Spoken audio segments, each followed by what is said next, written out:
razor wire. It's a scary game.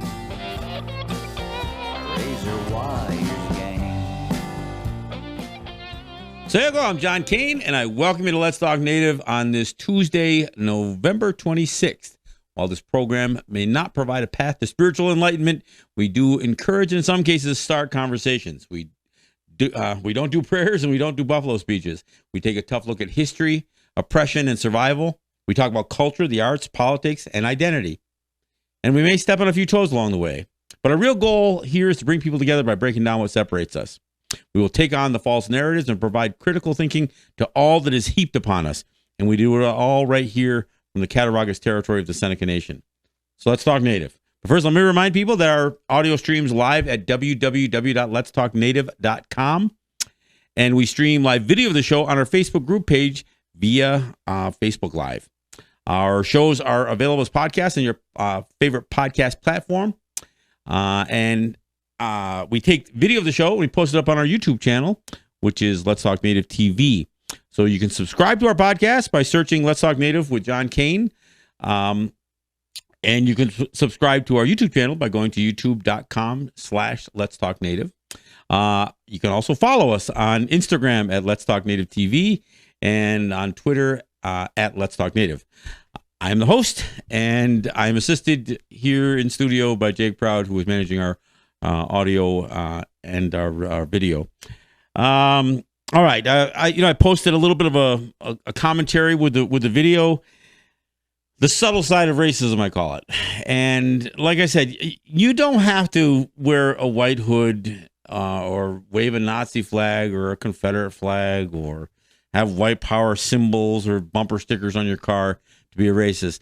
It's much easier than that. And we see how easy it is because it's demonstrated. It's demonstrated so often because it is normalized. So I want to talk about the subtle parts, the subtle side of racism, the stuff that most people think because the world is so white dominant, even though white people aren't the majority, but they have created systems. I mean, I've talked about this before on the show, but I mean, for instance, the legislatures in many of the colonialized countries, including the United States, are white. The legislators are white. The presidents, the prime ministers, they're white. The lawyers are all white.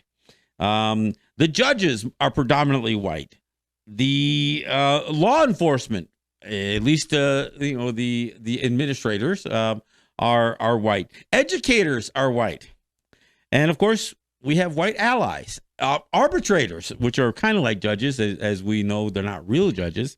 And I'll talk a little bit about the arbitration issue again. A couple of things that just come to mind, and I feel like if I miss it from show to show, so I've got to revisit it a little bit. But this whole idea of the subtle nature of racism. Here's what got me even today. I'm listening to NPR and I'll listen to 1A.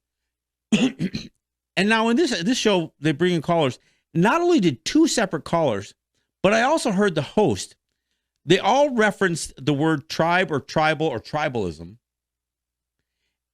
And of course, always in a negative connotation, like it's primitive, it's backwards, it's antisocial, it's denying of facts and reality. That's the context that they use the word. Now, the crazy part is, if you grew up in the United States, your first exposure to the word tribe was probably, again, happy little pilgrims and happy little Indians. So your first exposure to that word probably had you connecting it to Native people. Now, that's not our word. I mean, Stephen Newcomb once asked the question, did tribes exist before European contact?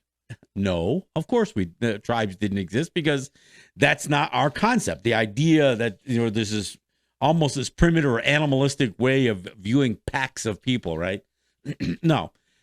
So, but again, the average American, regardless of color, just the average. Of course, when I say average American, most people all automatically think white because that's again the system, right? But the average American, the first time they heard the word tribe, it was usually in reference to Native people. Yet today, in the American vernacular of 2019, every time you hear the word tribe, tribal, or tribalism outside of Native people now, because, we're going to pretend the word means something different when you apply it to us. But any other time it's used globally, I mean, if you're talking about the tribal regions of Pakistan or the Congress going tribal or whatever else during the Kavanaugh hearings, every time you hear that word used by talking heads or even the average caller who calls into these to speak with these talking heads, it's a negative thing. So how did that happen? Did the word change meanings? No, it didn't, because it always meant that stuff. But everybody, kind of separated it, right? So what does it mean that so many Native people are still referred to? And frankly, sometimes we refer to ourselves this way in a word that has all this negative connotation to it. Why? Because that's the way the system is built, right? That's the language. It's not our language. I mean, it's English, right?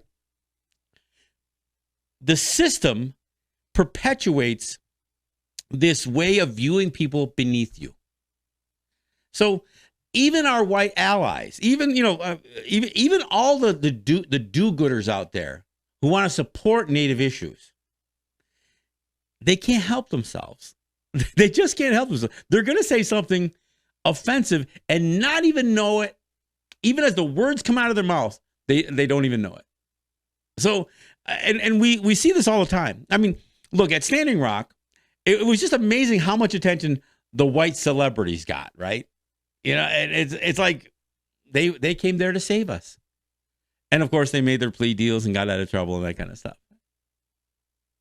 But if you listen to the language, if you listen to what gets said by even our allies, look, there's a play that's being done out in Los Angeles. And I can't think of the name of the play off the top of my head, but I just heard about it on NPR today, and they're talking about this this playwright, and her last name's Fast Horse. She's Lakota, and she was talking about the challenges of trying to create a Native play, and with not just a full Native cast, but even just with one cast member, because it's so difficult, because we've been so marginalized that it's easy for people to just assume that we don't exist, or we can't fill that cast with Native people. So you listen. Her play was based on these do-gooders trying to be politically correct and trying to create a play about Thanksgiving, which all by itself is impossible. But they're trying to put a positive, and they even hire somebody in the play. They hire somebody who is going to be their Native consultant. Turns out she's not Native. She's just a white woman who plays a Native person. And they said, yeah, but we got a grant. We need a Native person. I mean, so the way that this stuff even plays out, you can hear it, that even the folks who are trying to help have these preconceived notions about what has to be. I mean, when you look at what's happening, I've talked about this on the show a little bit about Bolivia and Venezuela. The assumption is that the indigenous people, as they rise in power, are just somehow ignorant, and they aren't as sophisticated. They aren't as civilized as their whiter counterparts. They're European or Eurocentric counterparts. See, there's this foregone conclusion. I can't help but get back to the Seneca battle with New York State. And again, be clear. We're dealing with a state, predominantly white people. The lawyers who represent the Seneca Nation are predominantly white. The law that got passed to protect us, the Indian Gaming Regulatory Act, passed by white people. And why did it get passed by white people? Because the white Supreme Court ruled that the Cabazons could do gaming if California's doing gaming. So what did our white overlords say? Well, we need to pass a law. We can't just have Native people doing gaming. What if the mob gets involved? What if what if they don't do it right? So the assumption was that they needed to pass federal legislation to regulate gaming once they realized okay, we can't stop them from gaming. Supreme Court says they can do it. So we got to, and not only we're going to pass laws for to put the federal government in a role, we're going to pass a law and place the states who normally don't have a whole lot of authority over, what we do on our territories, but now not under this legislation. So they pass a law just jamming the states into our business. Why? Because they're white people and they know better. And we're just tribes. We're tribal. We're primitive. We're backwards. How could we manage something like a multi-billion-dollar industry without our white overlords? See, that's the assumption. Now, I know when I say it this way, it doesn't sound like I'm being too subtle. Well, what if I said it different? What if I said, well, the federal government was really interested in trying to protect us. They thought we'd be taken advantage of. And so to protect us from organized crime and from aggressive states, they passed the Indian Gaming Regulatory Act, which would create a framework so native gaming could proceed in a way that was not going to be excessive, or in a way that that it could be kept honest. Now that sounds a whole lot better, but you know what? It's still the same thing. In other words, we're too ignorant to do it ourselves, so they're gonna pass laws to protect us, not to protect us, no, to empower them. Because most of these laws don't get passed with our consent. Why? Well, we don't really need your consent. We say that just governance comes from the consent of the governed, but we don't really mean that, because we're going to impose this upon you. So what IGRA does, the Indian Gaming Regulatory Act, it says that, the native gaming interests have to work out a gaming compact with the states. Now, there's nothing in the Indian Gaming Regulatory Act that says the states are entitled to anything other than perhaps, to be made whole or to be compensated for what their out-of-pocket expenses may be in assisting in the regulation of native gaming. So we're not only going to give the states the regulatory power, we're going to make you pay for it. So yeah, that's what's in IGRA. Now, it's clear that the states can't tax native gaming, but you know what? That's what they say. But the general presumption is, well, clearly the state's got to get something out of it. Well, the native people got to pay something. They got to give something back. So that's the presumption. There's already this underlying attitude. Well, of course they got to pay. And the fact that this gaming that native people are doing is really funding their entire governance, because we don't have taxing systems and we don't have all that other stuff. No, they're oblivious to that. So when this idea that there could be entered into a revenue sharing agreement, once that idea got promoted, there was no question that the state was going to get money out of the Senecas, for instance. Now the question is, was the state going to give something in exchange for it? So on paper, they created this idea that the state would provide an exclusivity zone. The problem is they didn't.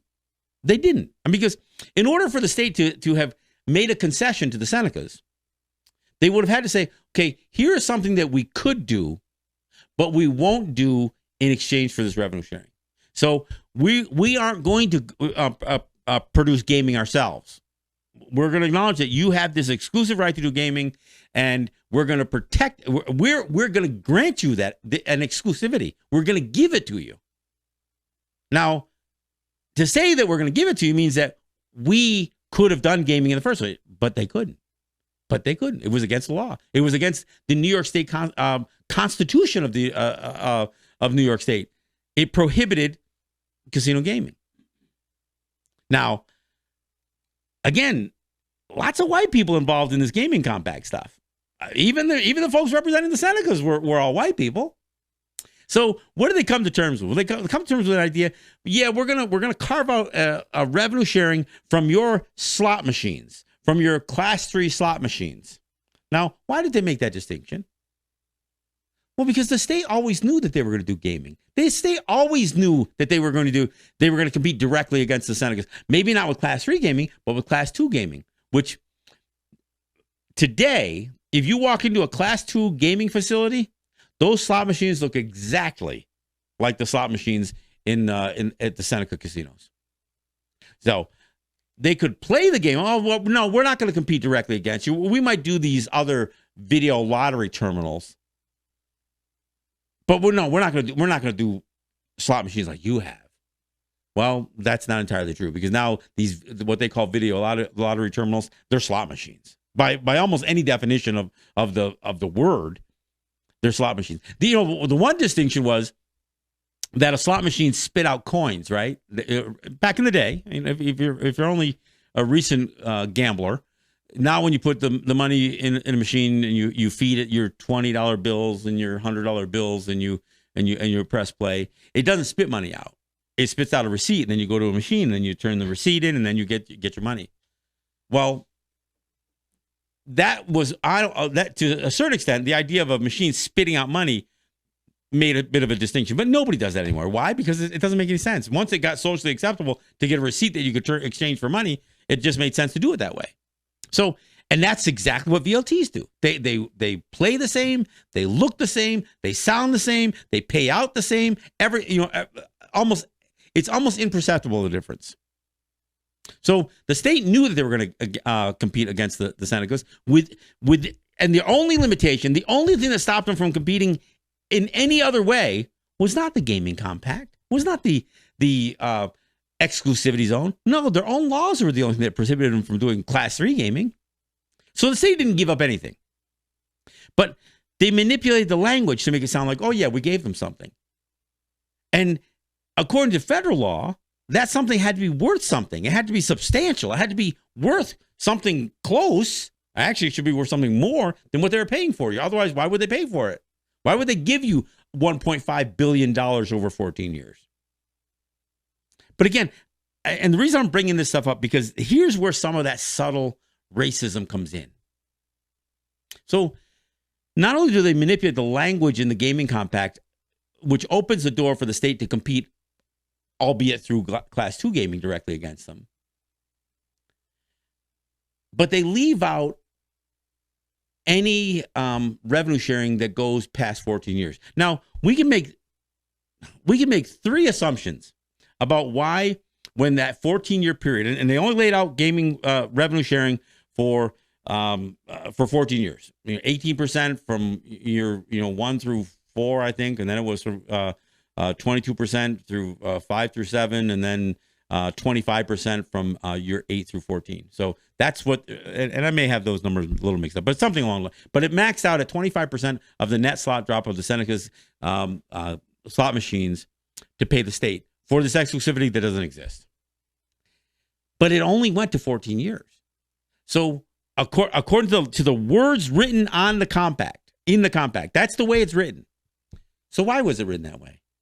Now, the Senecas made an assumption that the reason it didn't lay out payments past 14 years because there were no payments past 14 years. Now, the state, the current administration, the Cuomo administration, argues, oh, that was just an oversight. It should have been in there. It's assumed that the payments will continue. Of course, there's this thing called the Four Corners Doctrine of contract law that says, no, you can't assume. There's nothing implicit in a contract.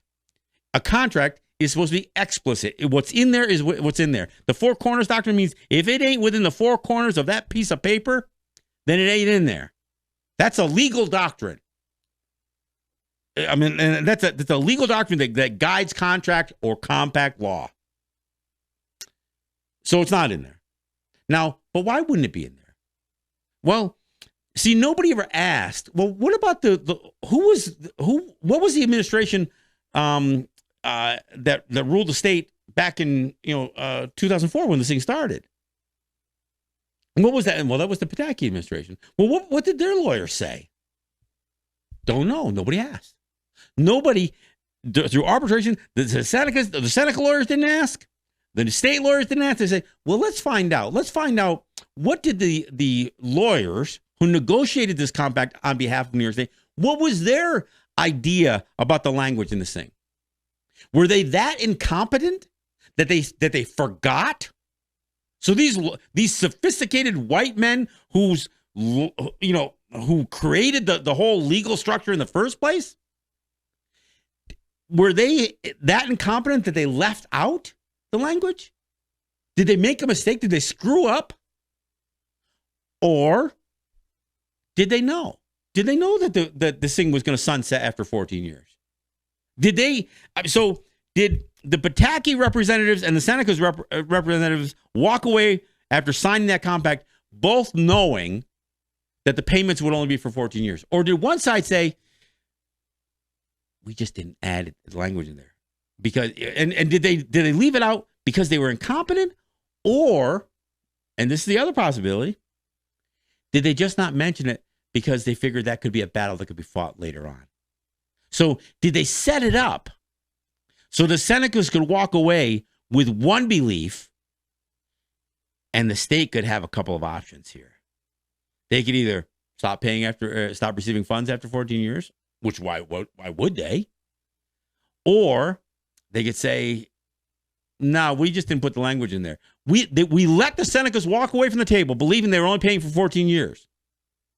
See, that's why, beyond the four corners doctrine of contract law, there's another legal principle that says if there's ambiguity between the colonizers, between the federal government or state government or a corporation and a tribe,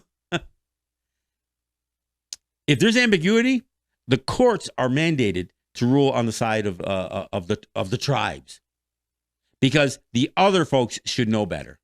It's their system. That's basically what the courts have said. It's their system. They created the laws. They created the lawyers. They created the judges. They created all that stuff. So they're saying, if you, New York State, or you, the federal government, or you, IBM, or whoever else, left something out of a contract with the Senecas, if you left something ambiguous, we're gonna rule with the like a treaty, or not just a contract, but even a law, anything that's written that could be that the native people could interpret it one way, and the white people can say, no, that's not what we meant. Then a judge is compelled to say, you know what, you didn't write it right, so we're ruling with it. Now that is a legal guideline. So you got to ask the question. These arbitrators know this. They know contract law. They know the Four Corners Doctrine. They know the principle of ambiguity as it relates to legislating, negotiating, creating a contract or a compact with or a treaty with Native people. They know all that. So why would they rule against the Senecas? My wife asked this question. She goes, well, it's obvious why they would rule against the Senecas. Because they knew the Senecas couldn't appeal it. Because that's in the compact. Another thing that the white folks negotiated in the compact. They put it in there that once you went to an arbitration panel, you couldn't appeal it. It doesn't matter how bad the ruling is. And this ruling's bad. So why would the two white arbitrators rule against the Senecas? Because they didn't have to be held accountable. They just didn't have to be held accountable. You know, they say that justice is blind. But it ain't colorblind.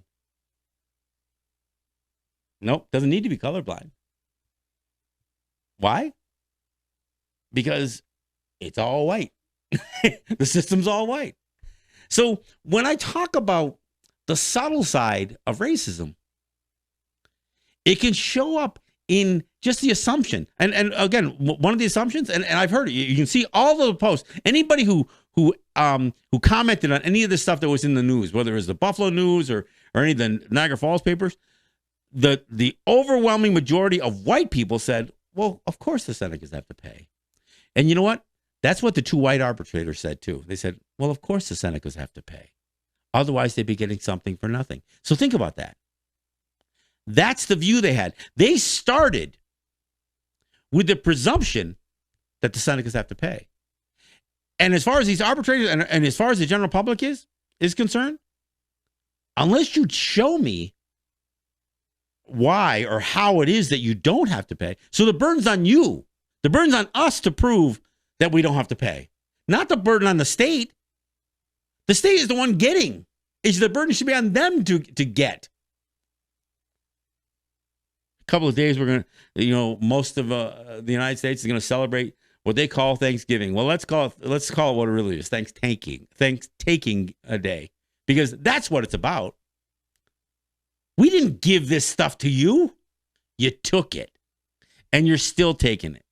And again, you don't have to wear white hoods. You don't have to burn crosses or do any of that stuff on our lawns or anything else. You've got the entire system rigged. The media is predominantly white. I mean, even NPR, even look, I sat down to a racial equity a session at WBFO, and they had to recognize that they're the local NPR station. Yeah, we don't have a whole lot of diversity here in our midst. And the ones who are, so if you do have a Native person, I know Ryan Zunner and they've got a few people of color that work there. But you know what? They have to be as white as they possibly can to fit in. Look, you got to get rid of. You can't have any of that ebonic stuff going on. Not when you're on. Not when you're on the media. Not when you're on television. Not when you're on radio. So you got to whitewash yourself as much. And look, I'm not picking on Ryan. Ryan does some great work. He's a friend of mine. But I know the pressure's on. They can't go too far out. But I will say one thing I got to say before we go to the break here at the bottom of the hour. This is the first year that I've heard multiple references, stories, and coverage by WBFO. Not the rest of NPR. I mean, a little bit of the rest of it, but specifically WBFO. I used to joke that we get through our special month and National Native American Heritage Month, and nobody noticed because there was never anything. But I'll tell you, I was a little surprised. I saw a little bit more out of WBFO. Of course, in the midst of our special month, so what do we have to celebrate our special month? Well, you get the President of the United States that never mentions it. He writes a proclamation that gets buried on the White House website, but he never really mentions it.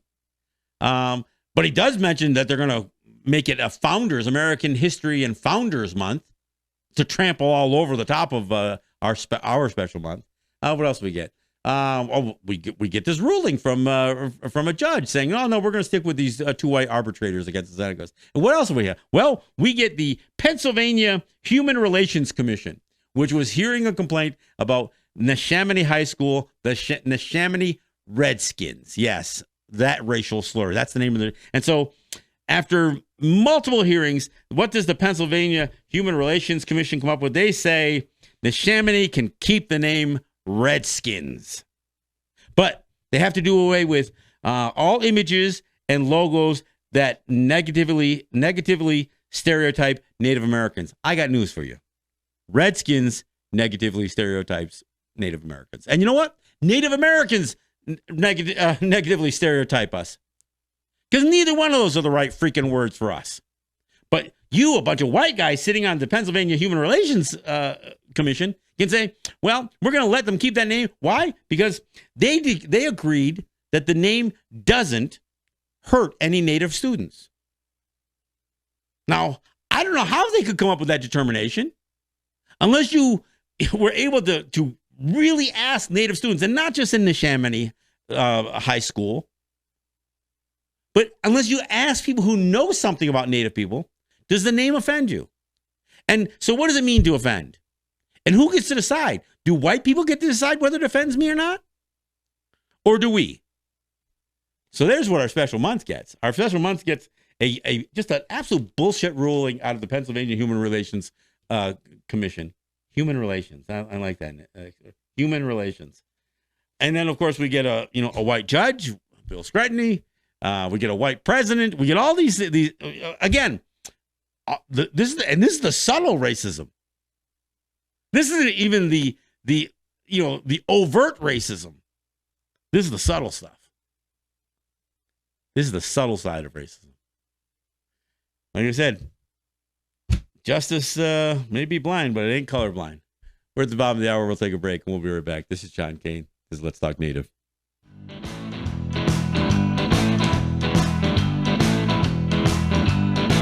You know, I met this vampire one time down around New Orleans. My car broke down one night and he pulled up in an old rat rod. He said he'd slept in that morning because of a beautiful woman that he'd met the night before. I said, Mr. Vampire, if y'all don't bite me, I write you a song. He looked at me over top of those dark glasses and said, come Tilly-hoo. So I wrote this song for that lazy vampire, and I hope he likes it. I don't need him coming down here biting on me. It sounds like this right here. Roll over, pretty woman. Yeah, the sun is in my eyes.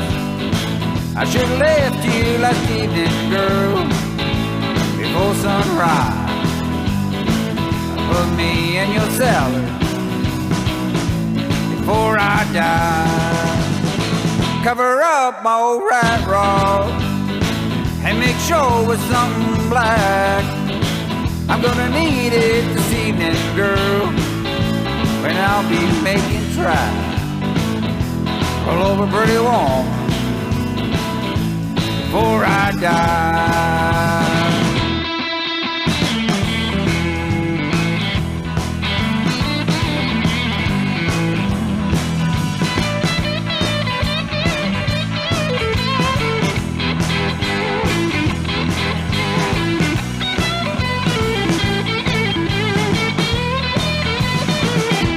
Guess you don't know me, girl, I'm from another time.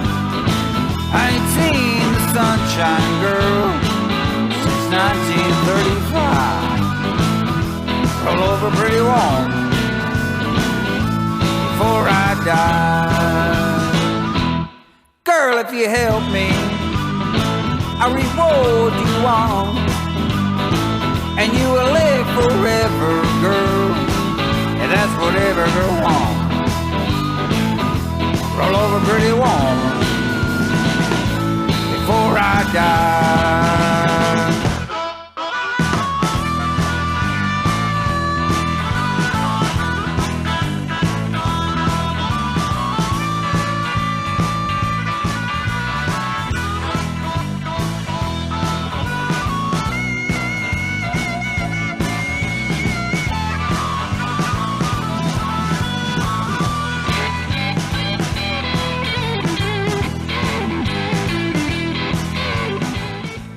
All right. Thanks for coming back. You know, sometimes when I talk about some of this stuff, it just seems so absurd to me.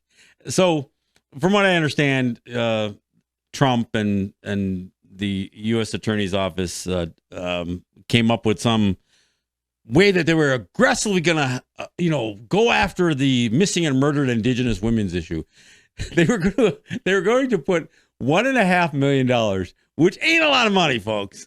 Look, just remember, the Senecas paid New York State $1.5 billion, but they're going to put $1.5 million, spread it across 11 U.S. attorneys' offices to address missing and murdered Indigenous women.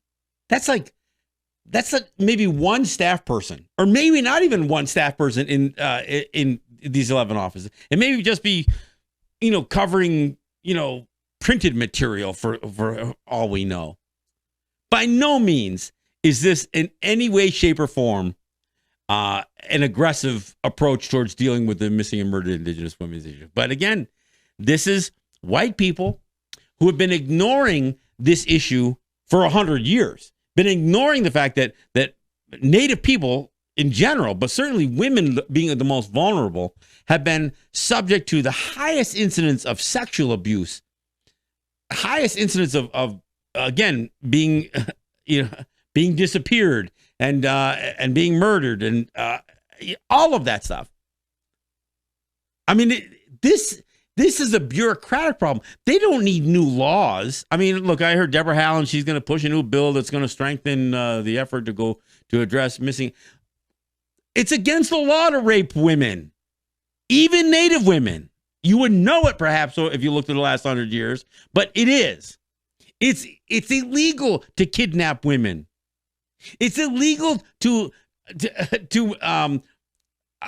hold them hostage. And you know what? It's illegal to kill them. There's no new law that needs to be done. They won't enforce the ones that they have. Why? Because we live in what they call sacrifice zones. We live in areas that they don't have to pay any attention to.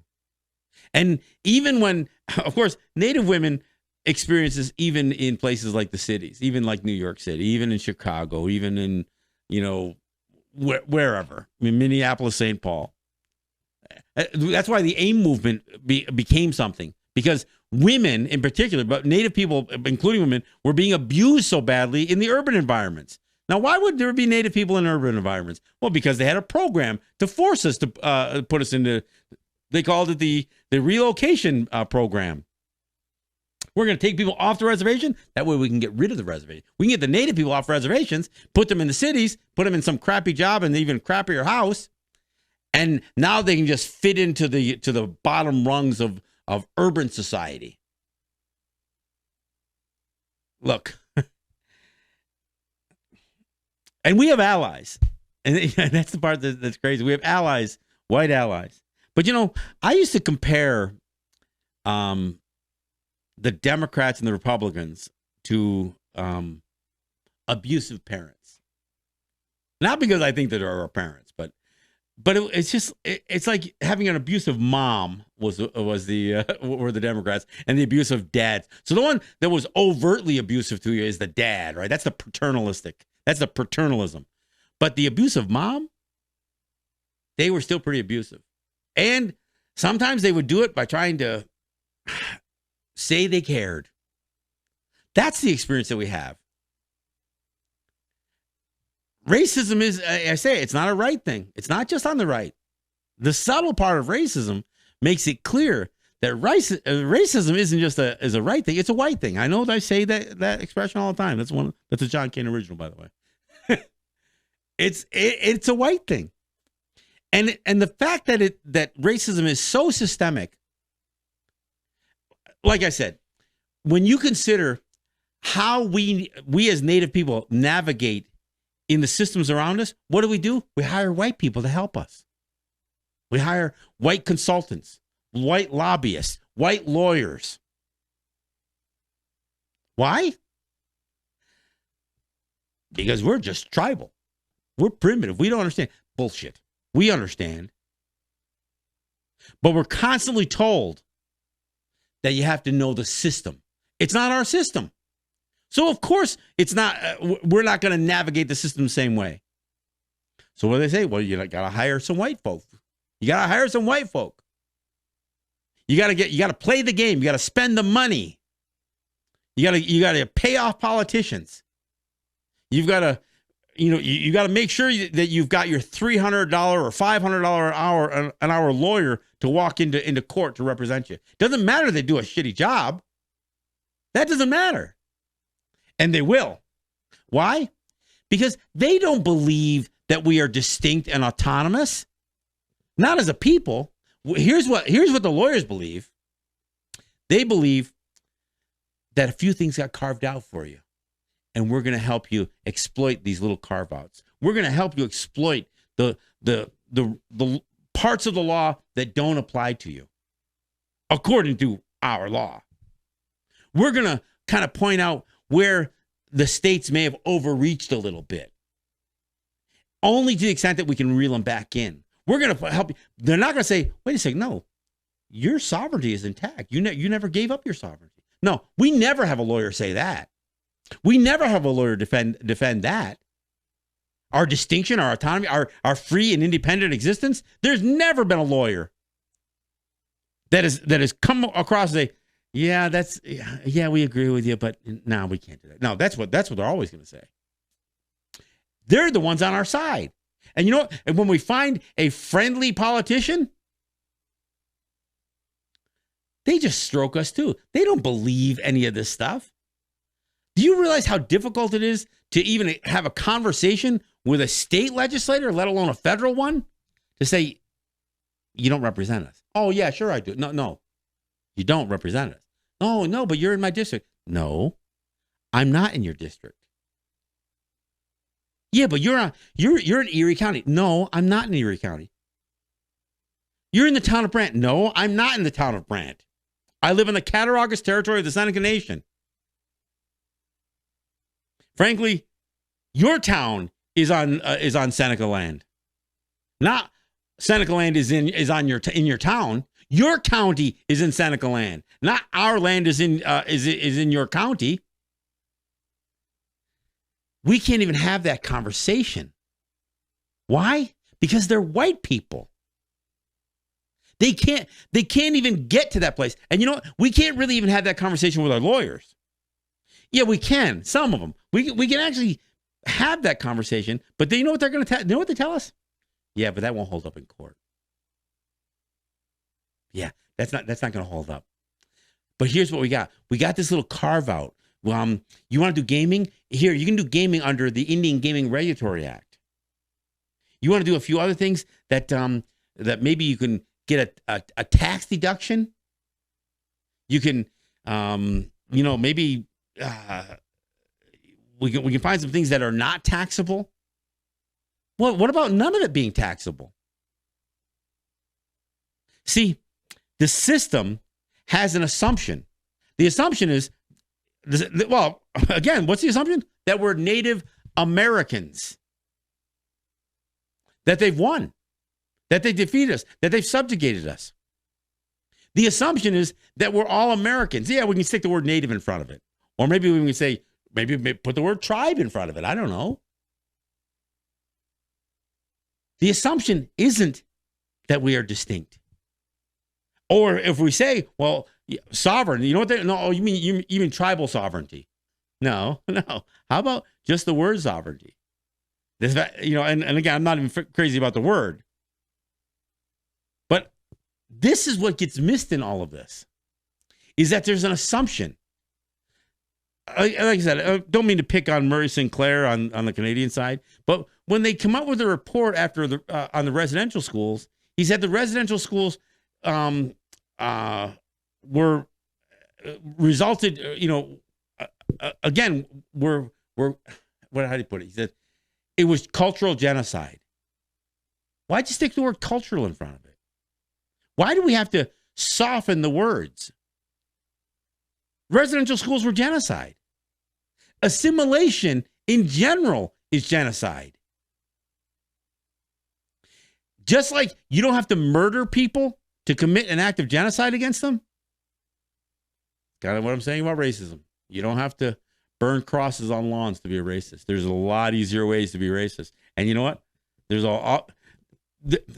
almost every person I've ever met, white person, at some point can't help themselves. They slip.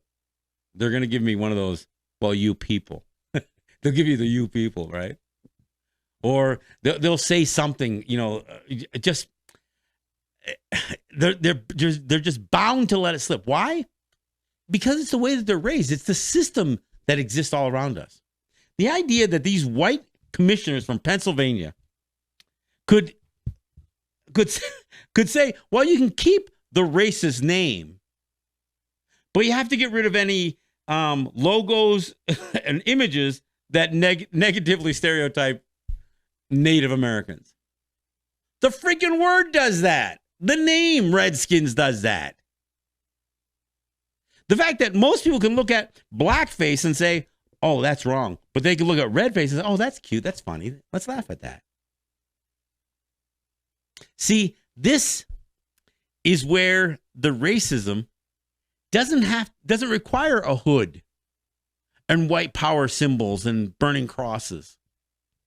Because most people, once you have the conversation and you try to explain it, they'll kind of like, yeah, I get it. Yeah. And you know what? And you know what that's called? That's called tolerance. They're going to tolerate us while we explain it to them. But you know what? They're not going to respect what we just said. They're not going to acknowledge it, really. They're going to just tolerate it. So when we hear about things like tolerance, I don't want to be tolerated. I would rather you be upfront with me and say, no, I'm not going to tolerate you, than to pretend that you agree with me. I mean, I'd rather see some honesty. And let me work on that. Look, if you're going to hate on me, let's get face to face on this thing. Not within striking range. I'm just saying, let's get face to face on this. Let you get to know me a little bit, so you can realize that there was probably no reason to hate me or to look down on me. Look, I get it said to me all the time. They say, "Oh man, you're really smart." But see, what's not said is for a native person. See, that's what. Oh, you're really articulate for a native person. See, that's a silent part of that conversation. Geez, you have a great memory. You seem to remember all this stuff for a native person. See, just like with black people, native people were oftentimes looked at that we had physical attributes, right? Perhaps we could, we were good runners, good athletes, just like black people, good athletes. And, and they would come up with these reasons, like white people was all about black people were bred to be physically this way and physically that way. That's why there's such Jimmy the Greek stuff, right? When I was a kid growing up, if I could throw a ball faster than somebody, or if I could run a little faster, or if I could flop something down that's because he's native. It's like I couldn't have anything that was a talent that was mine with physically without saying, well, that's because he's native. No, it wasn't. I know some native people who are not athletes or athletic at all. I know some who are phenomenal athletes. And it isn't just because they were native. We're proud of those who are. And we're not stupid because we're native. We're not lazy because we're native. None of those other things work either. None of it is, there's no genetic predisposition that grants some people, intelligence, others with coordination. That's called racism. And when you can look at somebody and say, oh, those poor people. You know what? Even when you say that, that's subtle racism.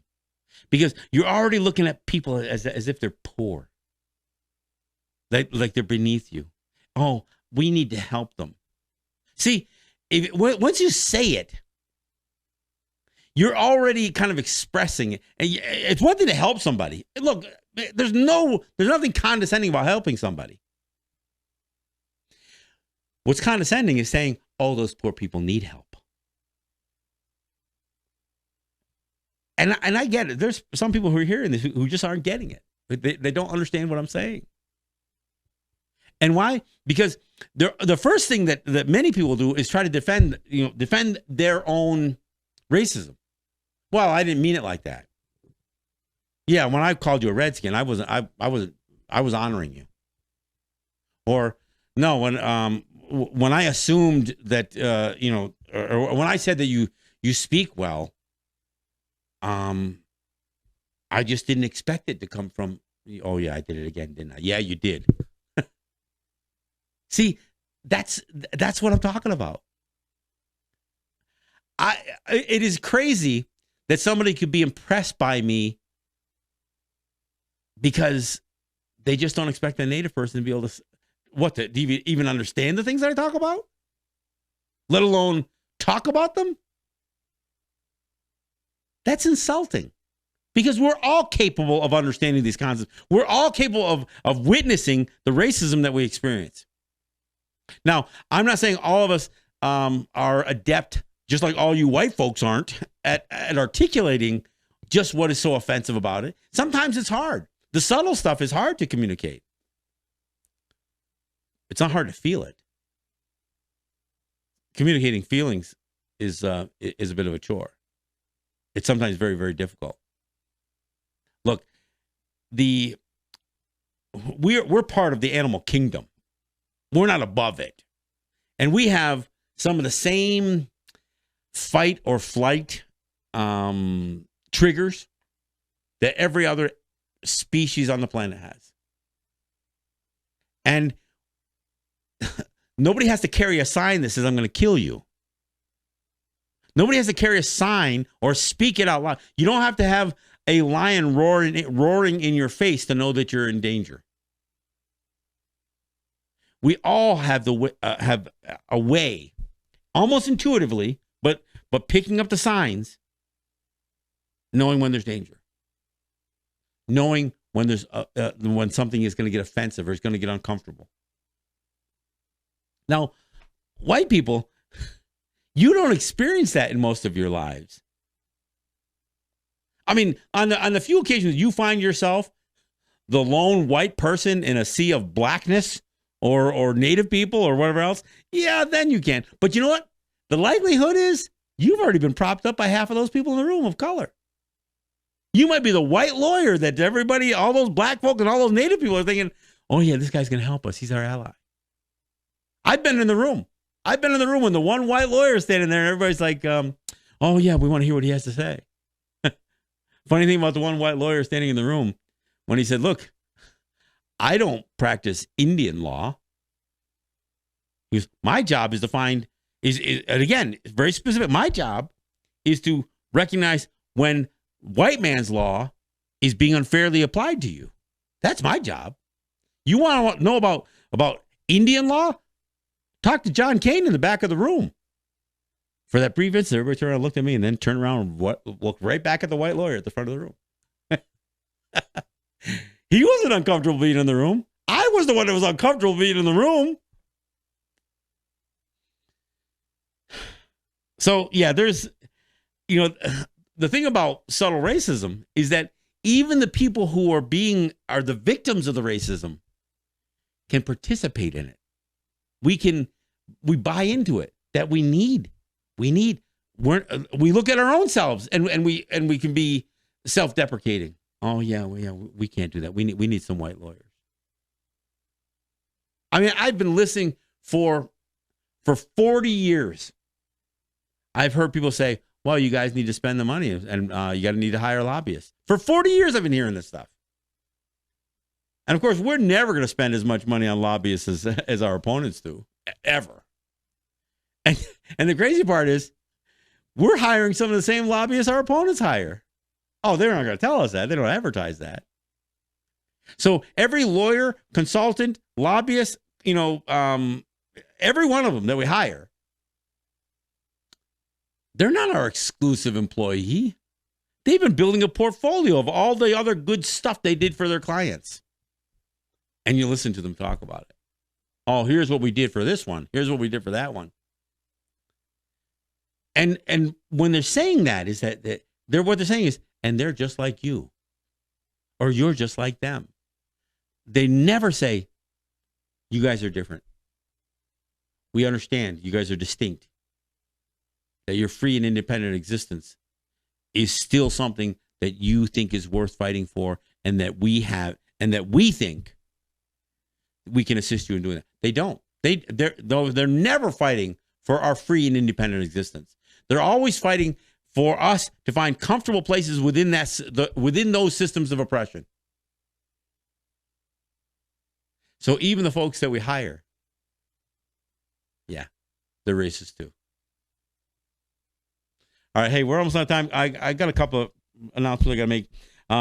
My daughter, Jamie's turning 37 years old in a couple of days, and tomorrow I'm going to go help her celebrate her 30th. She was my firstborn. She's where John and Brenda Kane went from being a couple to being a family, and so I want to wish my daughter Jamie a happy birthday. And of course, then there's the for every birth you celebrate, there's also deaths that are to be reconciled. And I lost my good friend Veronica Papineau today. Somebody I've known for, I don't even know how many years, for many years anyway. And I know she's had a long battle with some illness, and she passed away today, and she tomorrow she will return to our mother. So again, I offer my condolences and my thoughts to her family. who are all good friends of mine as well.